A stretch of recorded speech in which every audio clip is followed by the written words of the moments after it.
परेशानी हो सकती है जब आप इस बाइक को रेस करेंगे। एग्जॉस्ट साउंड आपको सुना देता हूँ।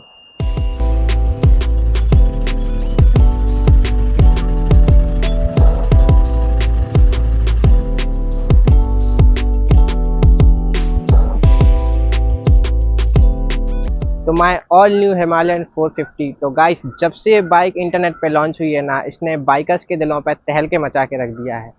तो आज इस वीडियो में हम बात करेंगे इसके कुछ नेगेटिव्स एंड पॉजिटिव्स के बारे में। तो हेलो गाइस, मेरा नाम है निखिलेश और आप देख रहे हैं एक्सप्लोर विद निक। तो इस बाइक को मैंने लगभग 2000 किलोमीटर से ज़्यादा चला लिया है। इस बाइक को मैंने लिया था आज से 2 महीने पहले, 24 जून को, और अभी तक मैंने इसे इतना चला लिया है कि मैं इसका ऑनेस्टली ओवरव्यू आपको दे सकता हूँ। तो चलिए वीडियो को शुरू करते हैं। तो बात करते हैं अब हम बाइक के लुक्स के बारे में। तो इसे लेने का एक बहुत बड़ा रीज़न मुझे इस बाइक का लुक्स भी है, क्योंकि लुक्स के मामले में ये बाइक किसी भी बाइक से पीछे नहीं है और बहुत ही हटके लुक है और बहुत ही शानदार लुक है। और इस बाइक के मॉडल्स की बात करी जाए तो इस मॉडल के अलावा इसके 4 और मॉडल्स आते हैं, और ये जो मॉडल है वो है काजा ब्राउन मेरे पास, और एक हैनले ब्लैक भी आता है और एक कैमेट वाइट भी आता है, और 2 और आते हैं। बेसिक्स मॉडिफिकेशंस में मैंने लगवाया है इसमें ये top rack and touring seat. Touring seat is important because इसकी जो कस्टम सीट आती है वो इतनी कंफर्टेबल नहीं है राइड के मामले में। अगर आप लॉन्ग राइड्स करेंगे तो उसमें आपको बैक पेन या थोड़ा सा परेशानी हो सकती है, इसलिए ये बाइक लेने के साथ ही मैंने ये सीट को चेंज करवा दिया था। और क्रैश गार्ड मैंने लगवाया है इसमें मोटो टॉक का, और ये कुछ बेसिक्स मॉडिफिकेशंस हैं जो मैंने बाइक में करवाई हैं, और अभी बहुत सी ऐसी मॉडिफिकेशंस बची हुई हैं जो बाइक में करवाऊंगा मैं टाइम के साथ साथ। बाइक की लेंथ की बात की जाए तो 7.5 फीट की ये बहुत ही लंबी बाइक है, जो कि अराउंड 2245 मिलीमीटर का एरिया कवर करती है। और ग्राउंड क्लियरेंस की बात की जाए तो 230 mm का इसमें आपको ग्राउंड क्लियरेंस मिल जाता है। और सीट हाइट की बात की जाए तो 825 mm की ऊंचाई पे आपको सीट हाइट मिल जाती है, जिसे आप एडजस्ट कर सकते हैं। और इसमें आपको 2 स्टेप एडजस्टमेंट मिल जाता है, एक 825 mm और इसे बढ़ाकर आप 845 mm तक ऊंचा कर सकते हैं। और अभी जो आप ये देख रहे हैं ये फुल हाइट पर मैं इसकी सीट को एडजस्ट करके रखा हूँ। अगर बाइक के राइडिंग पोस्चर की बात की जाए तो बाइक का राइडिंग पोस्चर बहुत ही शानदार है एंड कंफर्टेबल है। लॉन्ग राइड के लिए एकदम परफेक्ट है, क्योंकि आप इससे जब लॉन्ग राइड पर जाएंगे तो इसका पोस्चर इस तरीके से डिज़ाइन है कि आप लंबे टूर में और एडवेंचर में आपको किसी भी तरह का कोई भी प्रॉब्लम नहीं आएगी। अब हम आ जाते हैं इसकी मेन चीज़ पे, जो कि है इसका इंजन, जो कि हमें मिलता है 450 सीसी का liquid cool single cylinder engine. इसमें ये एग्जॉस्ट आप देख सकते हैं, यहाँ से ये इसमें रिफाइन होकर यहाँ से निकल जाता है।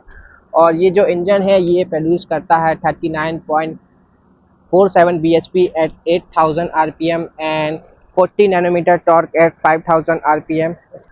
एग्जॉस्ट साउंड आपको सुना देता हूँ।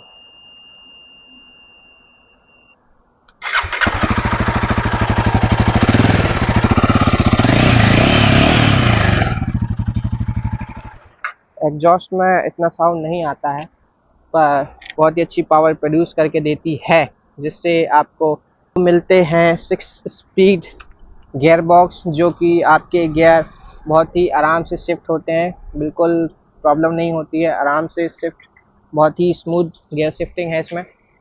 और 0 to 100 बहुत ही स्मूथली जाती है bike, just in second gear या थर्ड गियर पे भी चली जाती है। जब आप इस बाइक को रेस करेंगे तो आपको बहुत ही अच्छी पावर फील होगी और आपको बहुत अच्छा सेटिस्फैक्शन मिलेगा। अगर इसके इंस्ट्रूमेंट क्लस्टर की बात की जाए तो ये हमें डिजिटल मिल जाता है, और जैसे कार में आप सारी चीज़ें कंट्रोल कर सकते हैं, इसे भी कंट्रोल कर सकते हैं विद दिस जॉयस्टिक। ये आपको यहाँ मिल जाती है। यहाँ पर किसी भी प्रकार की बटन नहीं मिलती है, आप इस जॉयस्टिक से इसको कंट्रोल कर सकते हैं। इसमें आपको देखिए trip 1, trip 2, fuel range, fuel consumption, voltage and engine temperature, और इसके साथ बहुत सारे मोड मिल जाते हैं। आपको इसमें इको मोड मिल जाता है with ABS on end of. आप इस मोड बटन से ABS ऑन एंड ऑफ कर सकते हैं। तो सिटी राइड्स में तो ABS ऑन रखना पड़ता है, और जब आप ऑफ रोडिंग करेंगे तो ABS ऑफ ऑब्वियसली करना पड़ेगा। और अगर आप इसके इंस्ट्रूमेंट क्लस्टर को देखें तो ये अभी एनालॉग दिख रहा है, और आप इस बटन को प्रेस करके रखेंगे तो ये डिजिटल में कन्वर्ट हो जाता है। और डिजिटल के साथ यहाँ पे आपको नेविगेशन का फीचर भी मिलता है। आप अपनी रॉयल एनफील्ड की ऐप के साथ इसे कनेक्ट कर इसमें नेविगेशन चालू कर सकते हैं, और फ़ोन की इसमें ज़रूरत नहीं है फिर नेविगेशन बार बार देखने की। और पिछली राइड में मैं जब नगरनाथ गया था तो नेविगेशन इसमें चालू नहीं किया था, बिकॉज रॉयल एनफील्ड का ऐप वर्क नहीं कर रहा था, जिसके कारण नेविगेशन इसमें नहीं चालू हुआ था। तो इसके साथ ही और बहुत ही अच्छा फीचर है। और अगर हम इसके सस्पेंशन की बात करें तो ये आपको अपसाइड डाउन फोक सस्पेंशन मिल जाता है फ्रंट में, और बैक में आपको मोनोशॉक के सस्पेंशन मिल जाते हैं, जो ऑफ रोडिंग में आपको बहुत अच्छा परफॉर्मेंस देंगे और बहुत ही अच्छी बाइक राइडिंग का एक्सपीरियंस देंगे। और इसी के साथ अगर हम इसके व्हील्स की बात करें तो फ्रंट व्हील आपको मिल जाता है 21 इंचेस का, और जो रेयर व्हील है वो आपको 17 इंच का मिल जाता है। और अगर आप इसका रेयर व्हील देखें तो ये बहुत ही वाइड में है, बहुत ही वाइड पोस्चर है इसका। देखिए आपको दिख रहा होगा, बहुत ही चौड़ा टायर है, जिसके साथ ये रोड पर आपको बहुत ही अच्छी ग्रिप प्रोवाइड करके देता है और कॉन्फिडेंस देता है फॉर अ बेटर राइड।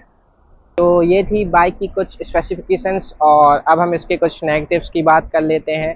तो नेगेटिव्स में इसका जो मेन है वो है वाइब्रेशन। तो भाई जिसके पास भी हिमालयन है और जो कहते हैं कि बाइक में बहुत वाइब्रेशन है, तो भाई सही कहते हैं, क्योंकि बाइक में वाइब्रेशन है और अच्छा खासा वाइब्रेशन है। जब आप इसे 600 RPM के ऊपर ले जाते हैं तो आपको वाइब्रेशन फील होगा, और जो मेन वाइब्रेशन फील होता है वो आपको हैंडल बार्स एंड टैंक और फुट रेस्ट पर फील होता है। जब आप इसे लॉन्ग राइड्स पर ले जाएंगे तो आपको इतना फील नहीं होगा, क्योंकि आप राइडिंग गियर्स पहने रहेंगे, ग्लव्स, तो इतना फील नहीं होता है वाइब्रेशन। और जो इसका सेकंड नेगेटिव है वो बहुत ही बड़ा है, वो है इसका लाइट। LED हेडलैम्प के होने के बाद भी ये रात में आपको बहुत ही ख़राब परफॉर्मेंस देता है। इसके अलावा आपको इसमें अलग से लाइट लगवानी ही पड़ेंगी फॉर टूरिंग। अगर आप कहीं पर जा रहे हैं तो एक्स्ट्रा लाइट के साथ जाना पड़ेगा, वो आपको लगवानी ही पड़ेगी। इस लाइट के मदद से आप राइड में या इमरजेंसी में भी सफ़र नहीं कर सकते हैं।